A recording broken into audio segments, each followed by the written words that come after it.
A few years ago, Formula One came to Miami. It's destination Florida for Formula One's 77th different race venue. And somehow, I was invited.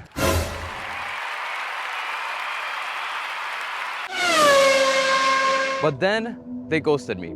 Completely. Left me rejected, alone, sad, and slightly heartbroken. I mean, I even told them I would drive to the spot. Don't even pay me. But that's not gonna stop us from bringing F1 to me. That actually makes no sense, but you know what I mean. Like everything in life, things happen for a reason. A few years later, fate brought us here to this very moment. The cheapest running and driving V10 Audi R8 in the country. Sticker price, over $150,000. Our price from auction, a whopping $28,000. But that number did come with a story. One filled with missing parts, hidden damage, and a rebuild that truly almost broke us mentally and physically. I don't know how I got to a point in my life where I'm sleeping inside of an Audi R8. But now we're here, and it's time to turn this car into an F1 inspired monster. Now, when it comes to F1, the sound is incredible. So one of the things we're doing is something like this. And as you can see right there, valvetronic designs. But before we even get into this fun stuff and so many other things, there's something really important about this car I haven't told you guys, and we have to fix it. This car is completely illegal. As illegal as it gets. Because when you rebuild a car from auction, you can't just go ahead and drive it. You have to go through the inspection process. And you guessed it, before we turn this car into an absolute F1 monster, we have to go drive over an hour to Miami to get it inspected. Now, before we go ahead and take like a 3-hour round trip, we have to fix this interior. We got to make this car cozy. We're also missing the sun visors, the middle armrest, everything. And there's really one big unfortunate thing. I think we're gonna have to drive with no music, which is fine because we got this big old V10 back here. But to be able to put together the rest of the interior, we had to buy even more bolts from Audi themselves, which isn't the funnest thing to do, but we just have to. And one thing I love about the sun visors though, they're Alcantara. Are you kidding me? I've never had Alcantara sun visors. All right, starting with the driver's side. Also, I believe these mirrors fold forward, not back. There we go. Okay, that is sick actually. It's not gonna block much, but we got sun visors. Boom. Whew. There we go. For the misses. That looks so sick. I don't know if it's the fact that I'm completely in love with this car, but these are the coolest sun visors I've ever had. I mean, just take a look at that. This is the one unfortunate thing. I don't know if they're leather from factory, but it's kind of peeling from the sun. The passenger door card isn't missing a whole lot. This carbon fiber trim piece and now the speaker cover, but we are missing this little piece for the handle, which is something we're gonna have to buy. Now, as for the driver's side door, this is missing a whole lot of stuff. And thankfully, I bought all the correct number of bolts because we would have been left with a lot of things not bolted down. And we even had a little visitor. Hi, girl.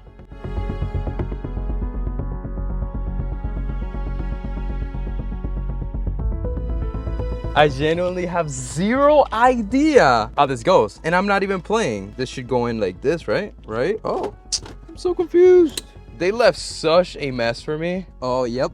There we go. I see the bolts. Now, you're probably wondering why my whole interior is taken apart. Weirdly enough, this is exactly how I got it from auction. And I still don't fully understand why they would go through such lengths to pretty much almost gut out the whole interior. But maybe they had some upgraded parts in the car, like a dash cam or something like that, that they decided to just keep. In reality, I don't know. But I truly had no idea this car did this. Whoa!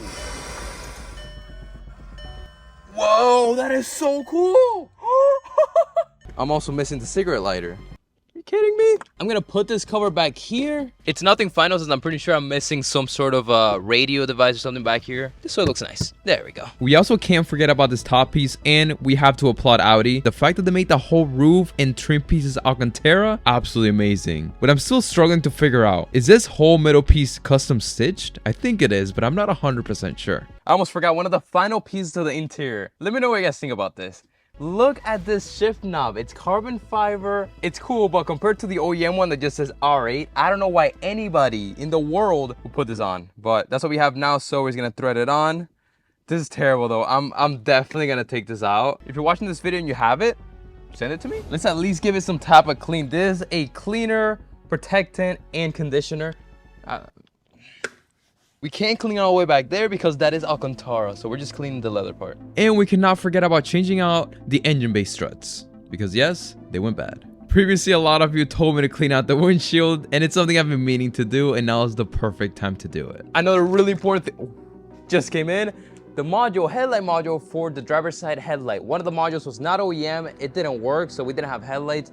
Now we should have headlights. Now, I'm sure you guys have already seen me take off and put on these headlights way too many times. If you haven't, then that means you're not subscribed, so please subscribe to this channel. We're simply trying to get to 500,000 before the year ends. Let's go on a 3-hour round trip in our newly rebuilt R8 that I really haven't even driven more than 10 minutes. I truly am praying that everything goes according to plan, but first stop is the gas station because this girl needs some fuel.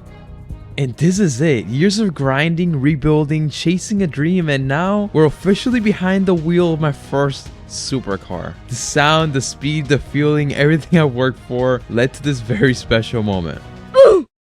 Until reality hit me harder than the throttle. Gearbox malfunction. I think the smart thing to do here is not go all the way over there. I think we should turn around, try to figure out what that malfunction is, and then come back after the car's done. Definitely not what we want for the first drive, especially being 1 hour from home. But we were able to pull over into this really weird RV campground pretty much. And after scanning the codes, we received a hydraulic pressure loss, which is not what we want. And that's probably the worst code I could possibly get because this transmission runs off of hydraulic pressure, and if it's losing pressure, then it's not gonna let me go into gear. The last thing I want to be is stuck with no gear. That is right. Since the R-tronic isn't an automatic, it's a manual gearbox controlled by hydraulics. This is very risky because when you pull the paddle to go into gear, a hydraulic pump pressurizes the fluid that moves the actuator. That actuator physically pushes the clutch in, selects the next gear, and releases it. There's no torque converter, no CVT, just mechanical shifts powered by hydraulic pressure. And if we lose that pressure, then there's no gear, then we're stuck in the middle of nowhere next to an RV. And now the real question is, do we keep driving an hour and a half towards the destination, or do we turn around and go back home, which is 1 hour away? Yeah, it simply wasn't worth the risk. Thank God we made it home. Now, what do F1 cars have in common? Sure, the sound is one of those things that make the car iconic, and we're gonna get to that, but there's another thing that is a massive factor in the F1 car industry. And I'm sure you already guessed it, but the color. I'm sorry, but silver doesn't scream F1. And our friends over at Vinyl Frog sent us the perfect color that's gonna make this car scream F1, baby. Now, pause the video and comment below what color did we choose, but also let me know what is the dream color of your car. As you guys know, my favorite color is red. But not just red. This red is called Dragon Blood Red. The coolest red I've ever seen. And funny enough, red is the most common color used in Formula 1 cars. And it's also the national racing color. How cool is that? Typically, I always decide what panels I'm doing next. Well, we're changing things up. The next panel we're doing will be decided by that dartboard behind me. So I have 3 shots. Here we go. We've got quarter panels, hood, and side skirts.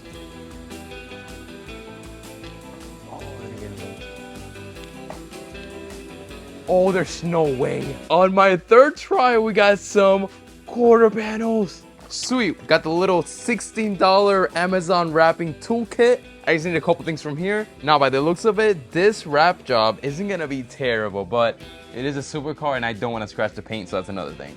54 length and then about 28 height. And here we go. Now that we got the measurements, we can get to the cutting, which we have to be very precise so we do not run out of wrap. And thankfully, while I'm doing this, Lucas is actually fixing the imperfections on the doors, so when we wrap over the doors, it looks perfect. For obvious reasons, before we throw on the wrap, we have to be 100% sure there's no debris and the panels are absolutely squeaky clean. Because the downside to wrapping, especially how we're doing it outside in a non-controlled environment, a lot of debris can get under the wrap and then you will be able to see it, like this little bug.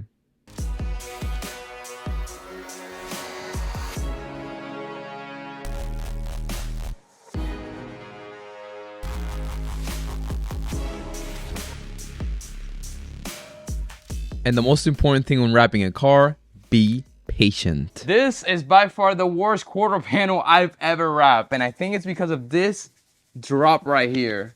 not easy. But well worth it. Look how incredible this red looks on this quarter panel. Wow, and I'm sure a lot of you are gonna want it. I will leave it linked in the description. It is so sick.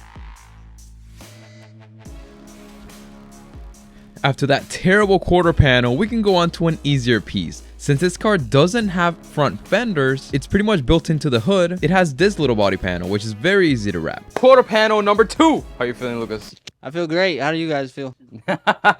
Now, since we already did one quarter panel, we now have a better look on how to do the second one. So this one should come out much easier, and thankfully it did. What's really funny is I remember like it was yesterday when I wrapped my first ever car years ago. It was my Nissan 370Z in a color very similar to this one called Vampire Red. And I can truly say there's no secret to wrapping cars. You just have to do it a ton and you'll just get better over time.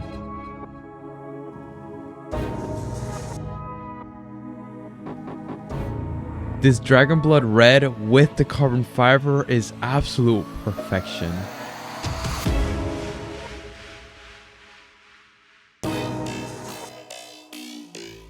Alright, hold on. Before I absolutely lose my mind wrapping this car, I gotta show you guys something way cooler that's inside of this briefcase. This little gadget right here, the RevoPoint Metro X 3D scanner. Now, I know what you guys are thinking. Danny, why do you have a NASA level 3D scanner in your backyard? Seriously though, this thing is absolutely ridiculous.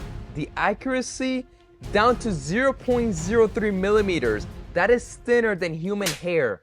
What? Okay, so we got the laser turned on. It's so simple. Literally plugs into the power and it's plugged into my MacBook right now. So yeah, it works with Mac and everything. So here we have a bracket for an F30 BMW. And the whole kit actually comes with this spinning wheel, I guess you could say, with a bunch of little dots, which I believe that's how it calibrates where it's at.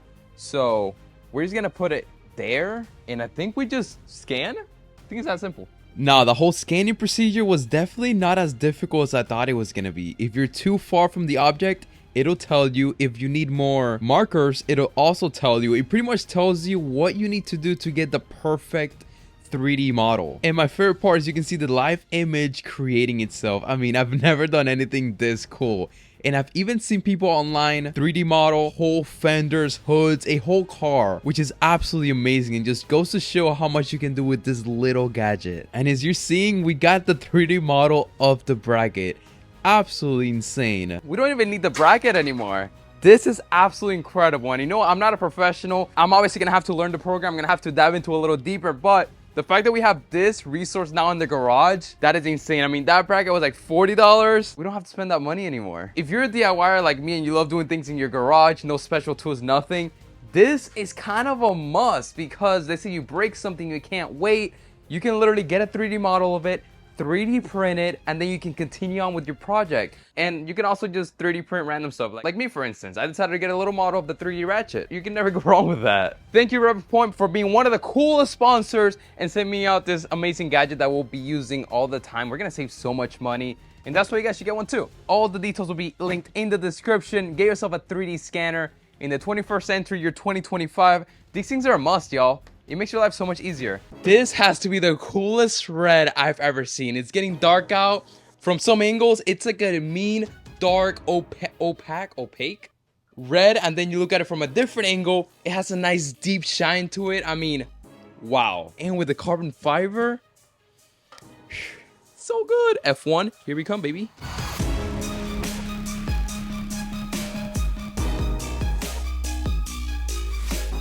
Another great thing is we don't have to wrap a whole hatch. It's literally just this little piece right under the glass that shows you the whole engine.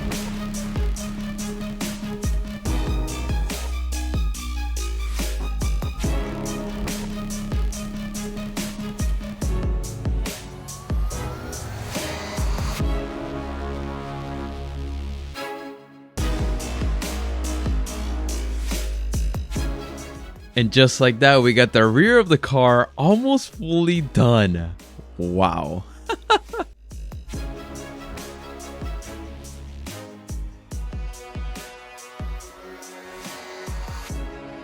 But unfortunately, the heat gun broke, so we gotta go get another one.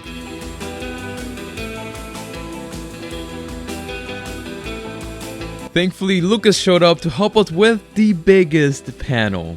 Take a guess. The hood. And I have a different idea for the hood than I originally had. Lucas agreed, so we're going with it. And I truly think it's gonna turn out absolutely amazing. But what isn't amazing is how long of a roll we need to wrap this hood. I mean, absolutely insane. I am terrified to wrap this hood, but this color looks amazing, doesn't it? And terrified for a reason. Just the two of us were not able to wrap the hood. Oh shoot, we can't even put this on yet. I forgot the knifeless tape. I am losing my mind. To be able to get the cool design for the hood that I want, we need to throw on the knifeless tape before the wrap. And if you don't know what knifeless tape is, it's basically a thin adhesive tape with a strong filament running through the center. So you basically lay it down exactly where you want it to cut your vinyl, and then you wrap over it like normal. Once the vinyl is laid down, you grab the end of the tape and you pull the filament through the wrap. That filament slices the vinyl cleanly, and we're gonna get a perfectly straight line without having to use a blade. Boom, baby. Oh, baby, a triple. Oh, baby, a triple! Whew, I can feel it throughout my whole body. Oh. Look at that. Peeled. Remember how I said two of us can't? Yep, the wife had to come save the day. Okay. Like all those wrinkles and stuff. Oh, wait. I can't. I think we gotta go more that way, Lucas. You gotta stretch more out. God dang it. Go more this way. We gotta go more this way. Truly, the hardest part is making sure it is fully stretched so we don't get any wrinkles or bubbles, but also aligning it so it gets all up the hood. But now that we laid it down nicely, we can get on with the wrapping.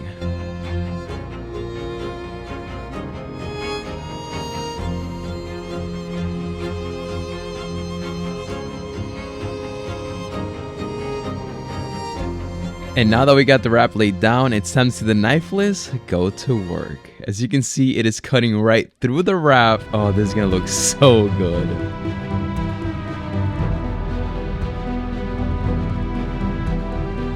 And there's the design that we had in mind. Let me know what you guys think. Me personally, it looks so much better than I thought it was gonna look.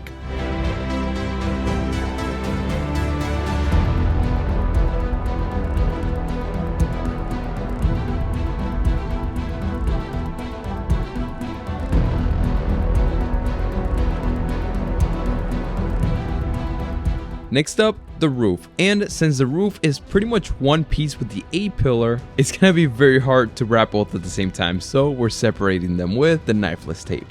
Woohoo! 3, 2, 1. 3, 2, 1. 3, 2, 1. The roof was also one of those panels where it simply wasn't fun to wrap at all. I don't know why we struggled so much with it, but thankfully we were able to get it done at the end.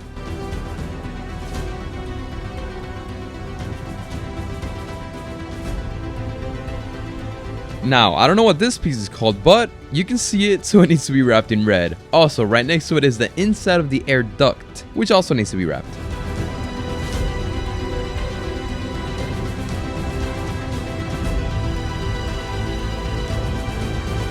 This car has taken me way too long to wrap, but with the A-pillars done, we now have a really nice look as the hood, roof, A-pillar, quarter panels. It really is almost there, but I need help, and there's only one person to help me.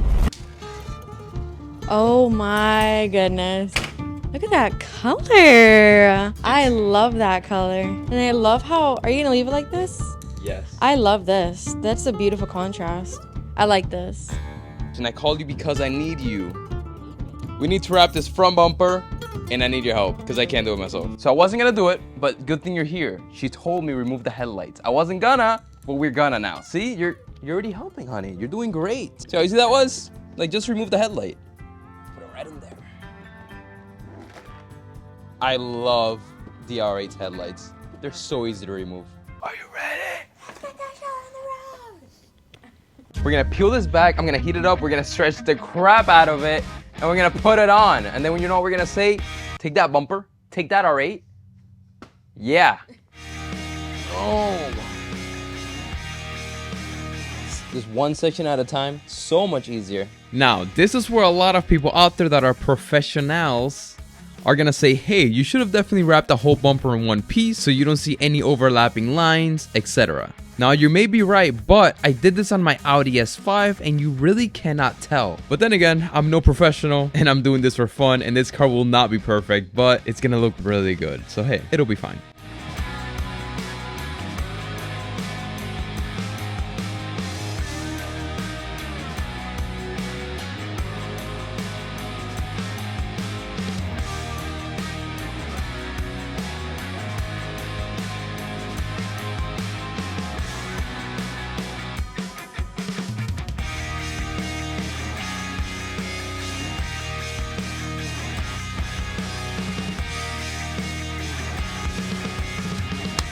Front bumper is done. And now there is a few things I need to take care of, like, so this bumper has sensors up front and I kind of wrapped over them. I don't want it to bubble, so I got to figure that out. But the bumper is, well, pretty much done. It turned out absolutely amazing and my theory was right. You can't really see these lines up here, especially.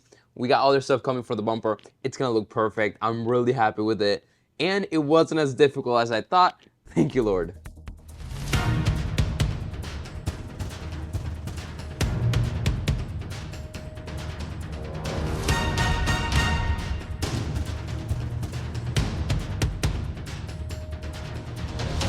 This kind of sucks because we pretty much just did this, but now we have to remove the mirror because we need to wrap the door next. To remove the Audi R8's mirror is actually very different from every other car I've done. You actually don't even have to go inside of the car. You can unbolt everything from the outside. And now that gives us a flat surface to fully do the door. And thank you to Kevin for helping out, because this is another panel that you really have to stretch as much as possible to make everybody's life a whole lot easier.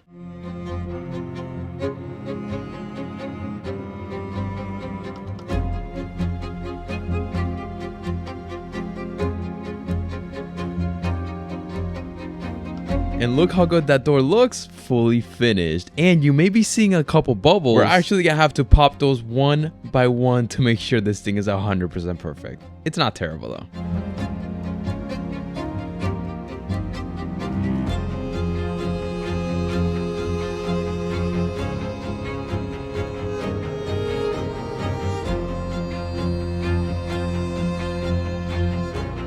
You don't realize how lost you can get into the world of wrapping a car and how long it takes until after you finish. This thing is pretty much 85% done. And truly looking better than I could have ever imagined. I mean, just a little bit ago, this car showed up to my house looking like this, and me not even knowing if it ran or even drove. And now we're turning it into our dream Audi R8.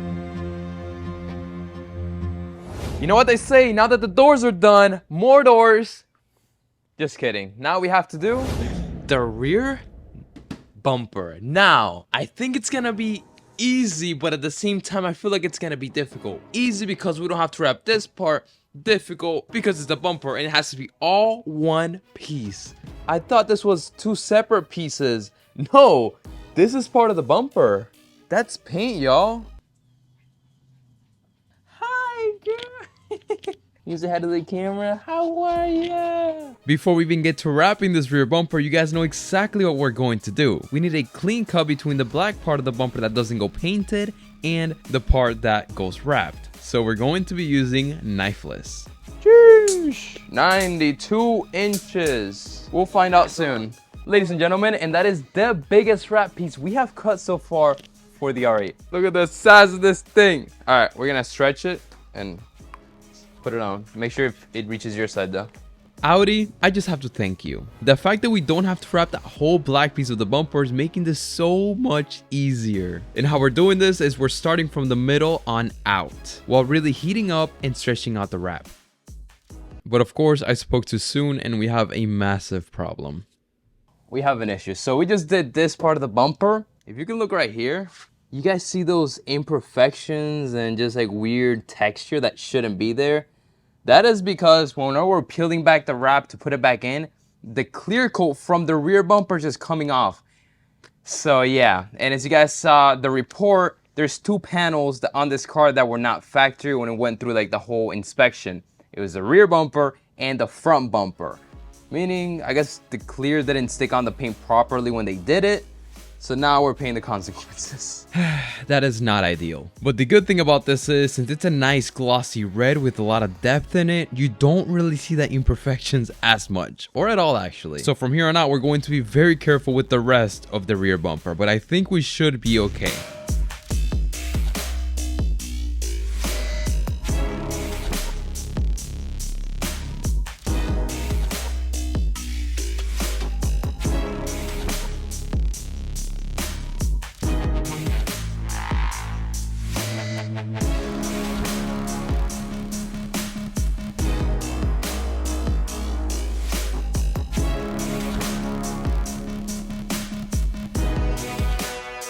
And after a whopping 6 days of non-stop work, here she is, looking phenomenal.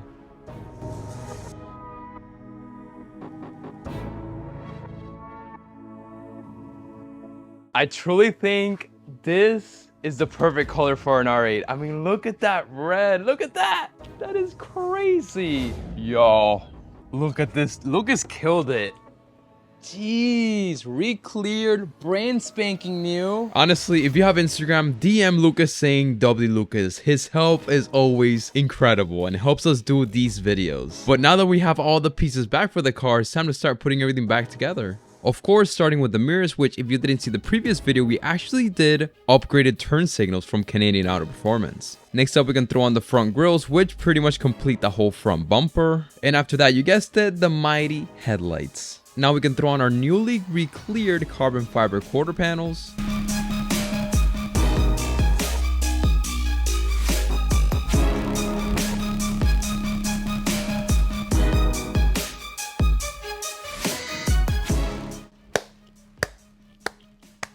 We could have went yellow, black, blue, purple, green. But if you ask me, I think this is such an amazing. I think we chose the right color. We really did.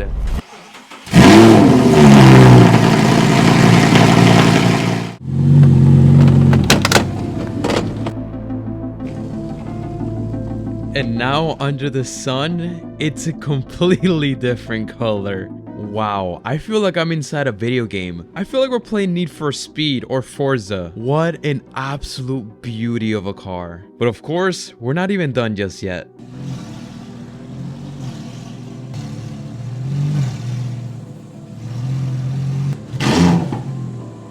But we might not forget, today we set out to do something incredible, and we're not there just yet. So next up, what I've been dreaming about installing on this car, a valvetronic F1 exhaust for the V10 Audi R8. I feel like the luckiest man on earth right now. Valvetronic, you guys are the absolute goats when it comes up to the exhaust. Are you kidding me? Every once in a while, a piece of craftsmanship comes along that doesn't just change how a car sounds, it defines it. What you're looking at is the true F1 exhaust by Valvetronic Designs, hand built right here in the USA at their facility in Pennsylvania. Every weld, every bend, every transition perfectly crafted to turn raw metal into art. But this isn't just about looks. This system transforms the 5.2 liter V10 into something truly exotic. It evens out the firing order, making the engine sing like the legendary 5.0 liter even firing Lamborghini Gallardo, giving the car that unmistakably Formula 1 type scream. W Valvetronic. You know why? This is the first production exhaust for this Gen 1 R8. Meaning, we're the only R8 in the world to have this exhaust, aside from the one they made it off of. Doesn't get more special than that. And it's none of that Chinese ringity-ding, wishy-washy stuff, all right? This is real, made by hand. Wait, where's the name? By my boy Bauer. So you know what? Let's do it for Bauer. He spent so many hours making this exhaust. Let's do this for him. Step 1 to removing the exhaust off of a supercar, aka the R8, remove the wheels. Also, when I was driving all the way to get the car inspected, another thing I did receive was a TPMS light malfunction. I'm thinking they literally took out the TPMS sensors from these wheels because these weren't the wheels that were on the car. Nice. Okay. Oof. This 1,000,000% cannot be OEM, right? They got a zip tie and they got some kind of very hard mesh. Oh, wow. I don't hate it though. This actually looks really, really cool. I've never seen this before, but whoever did it, I don't hate the idea. I actually don't. By the way, this car needs tires desperately. Now, probably my favorite thing about this whole exhaust install is going to be the fact that we're not really going to be under the car because the exhaust is right behind the engine and the engine's in the back. So, I mean, we just can get it from the back. So, it's going to be super exciting. And to remove the fender liner, it is an overwhelming amount of T30 screws. I truly believe more T30 screws are holding on to this fender liner than the actual bumpers themselves. Fender liner numero uno is off. Let's go.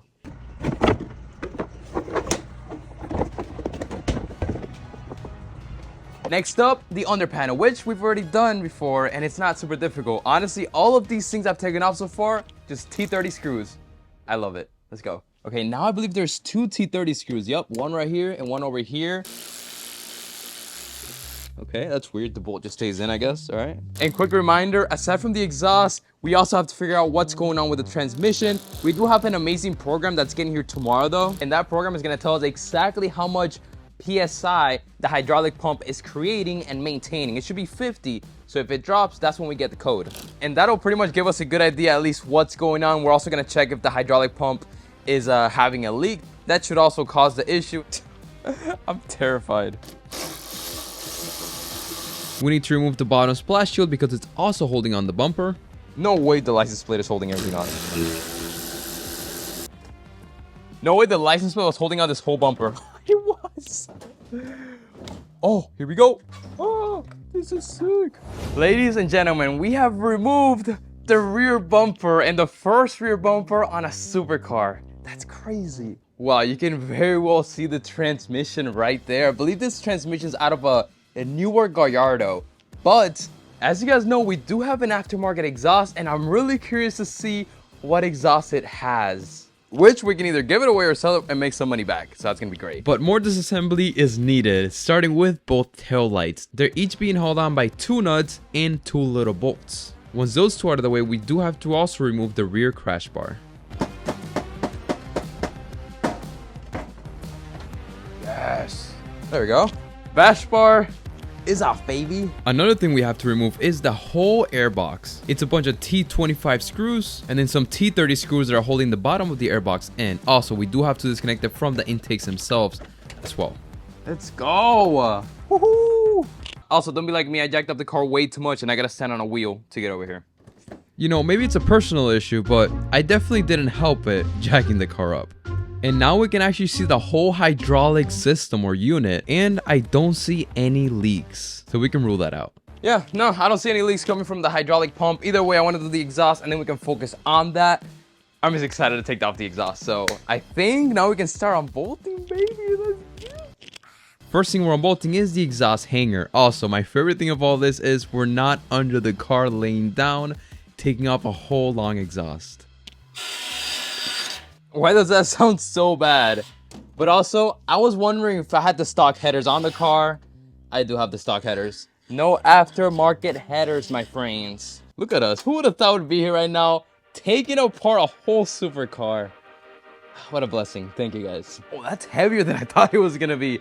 Also, I'm pretty sure you guys noticed the wing is not wrapped. That is because something very special is coming for this wing. So I'm not even going to wrap it. That's all I'm gonna say. And now we can get the other clamp that is holding the exhaust to the headers, which I believe is an E10 socket. And once this is off, the whole exhaust should be able to come out. No idea what's going on. It's like, it doesn't want to come out. Oh, wait. This exhaust is terrible. It's like moving. Oh, shoot. Oh.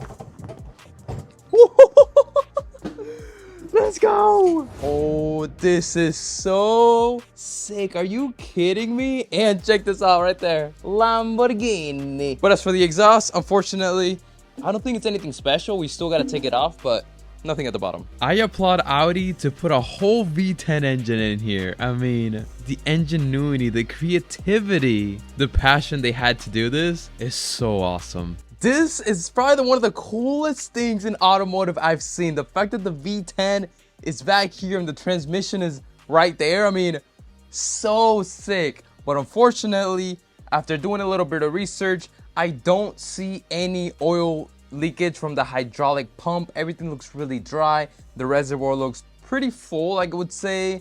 Here we go. By the way, it keeps crossing my mind to absolutely gut those cats, but we might not do that. I think this comes out, y'all. Here we go. Let's go. Wow, this is the perfect example of the difference between a regular exhaust and something truly built with passion and ingenuity.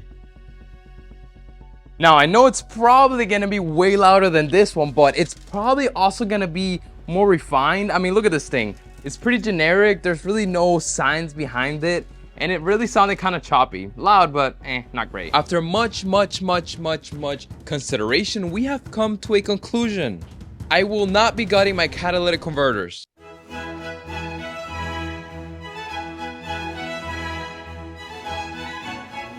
On a serious note, when it comes down to the transmission, I have a plan, which I haven't had a plan and I've been stressing, but we do. So what we're going to do is a much needed transmission flush. And after we do that with the program, we're going to change out the basic settings, pretty much resetting the transmission clutch and everything. And I'm praying that fixes the bad shifts, which then fixes the issue with the hydraulic. The transmission fluid did seem a little old, but what's crazy is check out this magnetic drain plug and all the residue that's on it. I mean, what? Yeah, after looking at that drain plug, we can pretty much say the transmission fluid has never been changed. This should take 3.5 of these, so 3 of these and half of one, because we're not unplugging the transmission cooling lines. If we unplug those lines, it would roughly take 4 liters. By the way, this is where the fill hole is, right on top of the trans. What I'm thinking, another logic behind this is the battery was shot dead for so long. Maybe that just kind of triggered things and it all needs to be reset for it to be happy again, because it's really weird that this was a regular running and driving car, or maybe it wasn't and he crashed it on purpose so he didn't have to pay for a new transmission. Hey ChatGPT, I have a question for you. Hey there, absolutely. Go right ahead and ask away. I'm here to help. So I'm refilling my 2012 Audi R8 transmission. It's the R8. How do I know if it's full or not? You do want to double check the service manual or any official Audi guidance for that exact model. And the manual says to check the level, you have to open up this oil check plug. And if there's a little bit of oil coming out, then it's at the right level. But of course, we might have overfilled it. And the manual also does not say anything about turning on the car and letting it warm up, because it is a manual transmission, technically. And none of that is necessary. Okay, transmission fluid done. And the fact that this is much easier than a DSG is this is pretty much a literal manual transmission. So to do an oil change on this car costs a lot of money. Previously, we tried doing it, except all the bolts were stripped. So now we're prepared. We got new bolts, new washers, and we also have this little kit, which is gonna allow us to take off the stripped bolts inside. By the looks of it, we hammer it in, and then we're good to go. I hope. Let's try it. Please work. Oh, let's go! Yes! We got it! Yes! Drain plug number uno. Yes, numero uno, because there's a total of 6 drain plugs. We got this one, and this one, and this one, and this one, and this one. Good. Drink up, baby. And now we can go ahead and start putting on the valvetronic exhaust on the heat shield. Yes, unfortunately, the beauty of the exhaust is going to be hidden by the heat shield, but there's nothing we can do about that. Oh, please, Lord, help me. Okay. Okay, we're in it, ish. Not quite. Turns out the whole exhaust didn't want to fit. I tried everything possible and it simply didn't want to fit. But that is until I called my good friend Shane from Valvetronic Designs, and it was actually all my fault. Since this car had an aftermarket exhaust only using the top exhaust hangers, I didn't know there's also another set of exhaust hangers that goes at the bottom, which are the hangers that the Valvetronic exhaust uses. So that's why it didn't fit. I was putting the exhaust upside down. Big problem. Okay, so I'm pushing in the exhaust to meet the headers, but if I let go of it, it slides back and I can't reach the headers and bolt it up all by myself. Oh boy, all right. But thankfully, we have family. I don't have friends. I got family.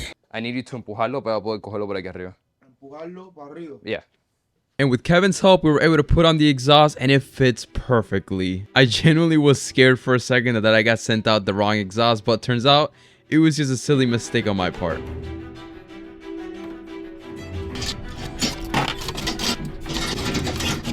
I really am making this exhaust install way harder than it needs to be. I forgot to put these pipes on because I thought I could get to it after I put everything in, but that's looking pretty in there, so.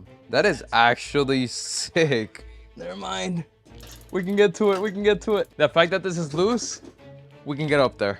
Thank you, Lord. And we are using the heat shield. It sucks that we're pretty much covering the beauty of this exhaust, but the heat shield's there for a reason. We don't want everything to melt off behind the exhaust, so unfortunately, it has to go on.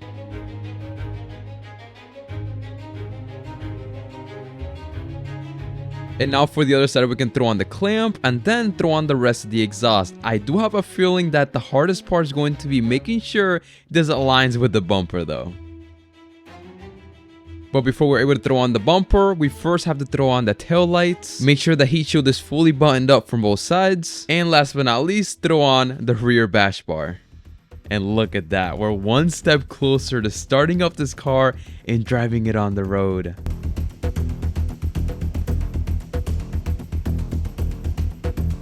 And what I said was completely right.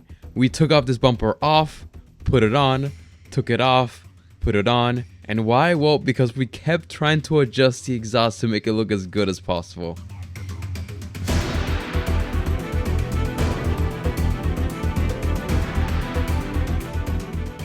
Now we can go ahead and put back the intake box along with the passenger side fender liner as well as the wheel, then the driver's side fender liner and wheel, and of course we can't forget about the rear undershroud, very important. And we do need to go ahead and also bolt down the wing.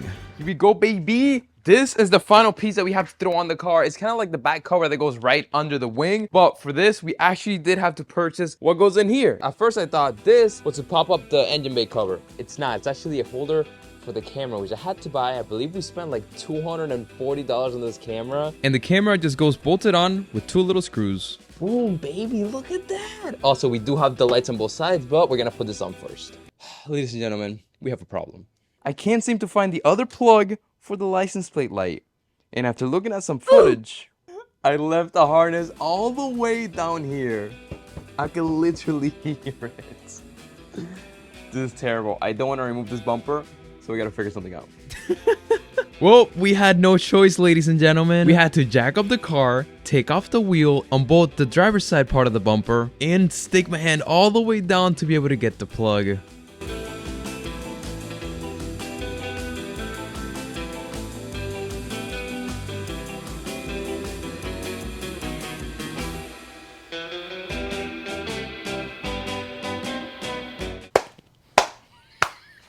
This thing looks absolutely insane, but what is one thing that F1 cars also all have in common? Livery. I am happy to say we're not doing livery. V10, R8, V10, and 2 Audi logos.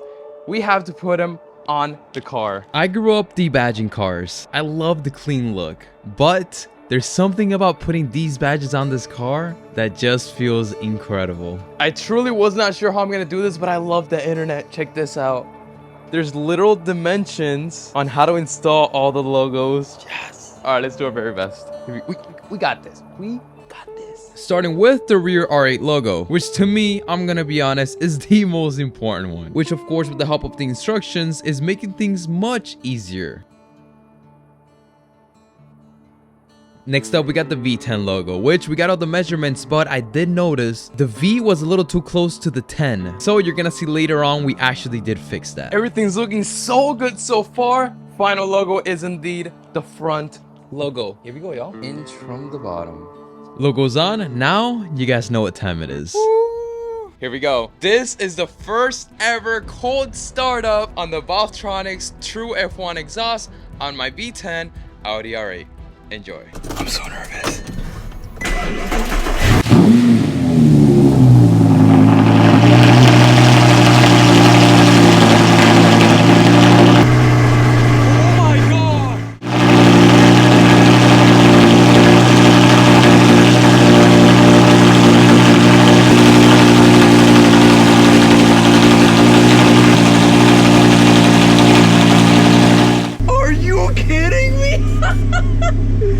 And you may know why so much smoke came out.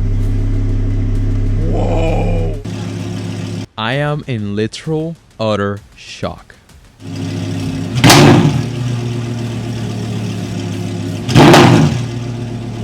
Jennifer, what do you have to say? I know.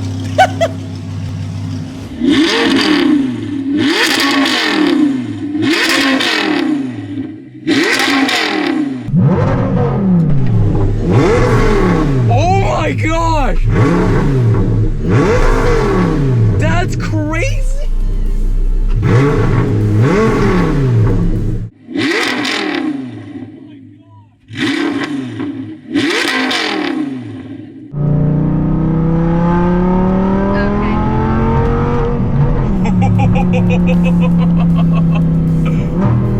Oh my gosh! That's crazy! One more. Oh my gosh! Oh. What an absolute beast of a car. Not only does it look just gorgeous, the sound is out of this world.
In the beginning, I didn't understand, but now I do. When you get to that 6,000 to 8,000 RPM range, you really hear that Gallardo like scream like, "What?"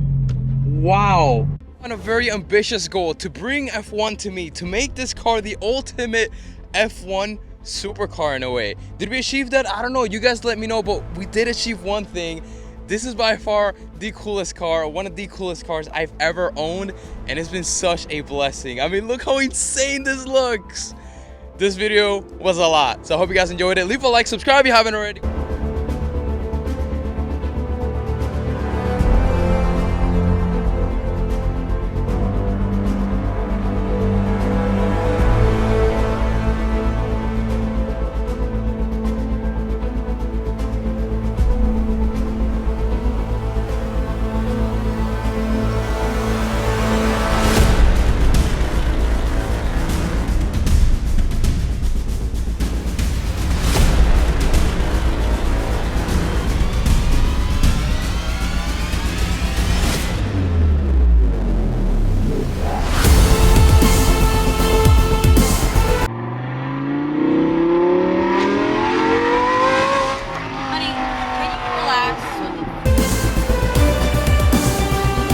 I'm driving around and I shifted and everything. This car's shifting so good. We didn't even have to do the basic settings. It's shifting amazing, so that's great.